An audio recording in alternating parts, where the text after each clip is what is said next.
மிதுன ராசிக்காரர்களுக்கு அட்டகாசமான மாற்றங்கள் இருக்கக்கூடிய மாதமாக இந்த மாதம் இருக்கும். போன ஏப்ரல் மாதம் மிதுன ராசிக்காரர்களுக்கு யாருக்குமே நல்லா இல்லைங்க. ஏன்னா அந்த மாதம் முழுவதும் உங்களுடைய ராசிநாதனாகிய புதன் நீச்சத்தில் செவ்வாய் சனியோடு சேர்ந்திருந்தார். மே 1ஆம் தேதி தான் மாறுறார். இந்த மாதம் அப்படியே 11ஆம் இடத்திற்கு வந்து விடுகிறார்.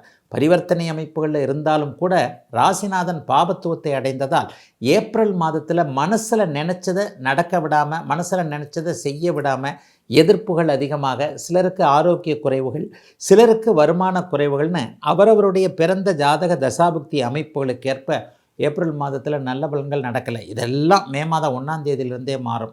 இதில் இன்னும் ஒன்று, மே மாதம் 11ஆம் தேதி செவ்வாய் 11ஆம் இடத்திற்கு வருகிறார்.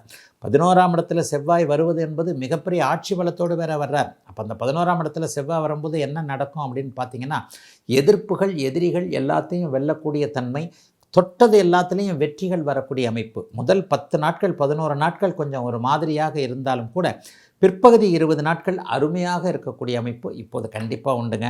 இன்னொன்று பாருங்கள், ஜூன் மாதம் 2ஆம் தேதியே குரு பயிற்சி வருது இல்லையா? அதில் உங்கள் குரு பகவான் உங்களுக்கு 2ஆம் இடத்துல வந்து உச்சத்தை அடைகிறார்.